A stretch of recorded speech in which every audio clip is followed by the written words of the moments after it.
Whoa, you don't have a lot of, like, cushion there. No, we've gone up Wow. 5 3/4 degrees Fahrenheit since 1970. Wow. Okay, and that's going to continue, and that's going to affect our health. It's going to affect our businesses, our tourism, everything. Yeah. Okay, so our infrastructure. Okay.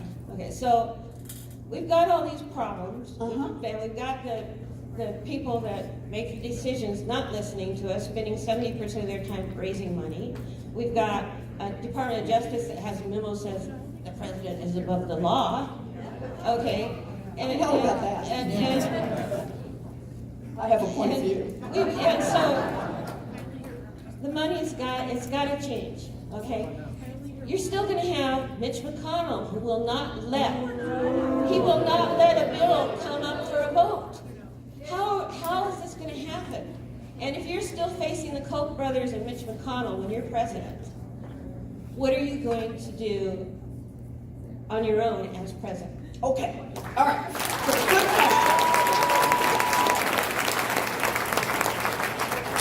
So, it's a good question. So let me start with worst case. What can you do on your own? And the answer is you do a whole lot on your own. And let me pick climate, because that's where we are, okay? Last week, I was in coastal South Carolina, where communities are organizing against offshore drilling because they're afraid it will destroy what they have built over generations. I then went to Colorado, where they are having the worst drought in 1,200 years. And from there I went to Utah, where the most recent fire season, the wildfire season, was the worst in a generation. So the problems are everywhere. The first day of my administration, after I get sworn in, is I will put in place a moratorium on any new drilling or mining on any federal lands anywhere or offshore.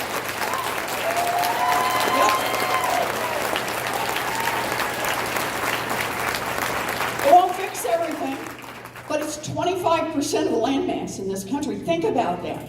It's a change a president can make. Second thing I'll do is we'll rejoin the Paris Climate Accord. And ask to get the standards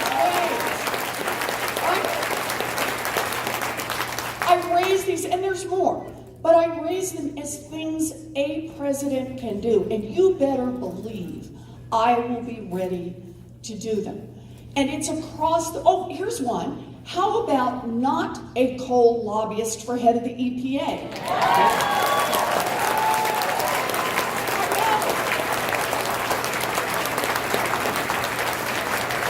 In fact, I know what I think I'll do, just to annoy people in some of the Republicans in the Senate. I'm just going to stand up every day and say something really controversial. I'm going to say, I believe in science. Put science back on the website, right? There's things we can do. So that's part one, okay? But part two is, I ain't giving up.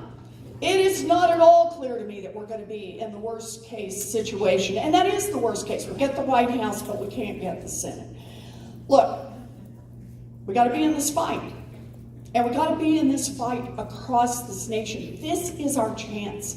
When I talk right now about 2020, yeah, it's for the presidency, but it's for all of it. Because elections do matter, right? You've proven this. You've proven it, that we can make a difference. And here's how I see this.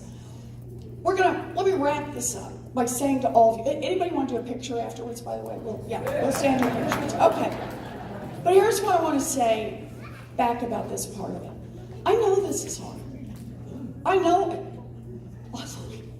I've lost a lot of sleep over this too. I know this is hard. But the fact that it is hard is all the more reason we're obligated to do it. This is what we're called on for. We will persist. Think of it this way. way. I've got just 3 things I want to do. Right? No. I want to knock back the corruption, because that's what you're talking about. I want to rebalance, rewire just a couple of key pieces in this economy. I want to protect our democracy. Yes. Right? These are the 3 key pieces that I want to do. Now, I get out and talk about this. I go back to Washington, and the folks in Washington say to me, other senators, you ask for too much. This is too hard. You know, you should ask for something easy, kind of do a little runway, maybe a little something unusual. Smile more. That's what they do. That's what they do. They say, this is too hard. And you know what? I stop and think. What do you think they said to the abolitionists? This is just too hard. You cannot change this country. It is too hard.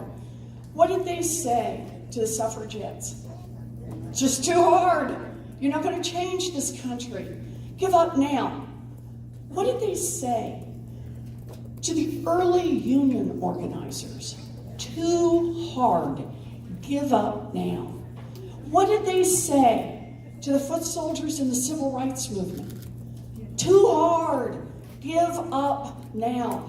What did they say to the early LGBTQ activists who just wanted equal marriage? Too hard.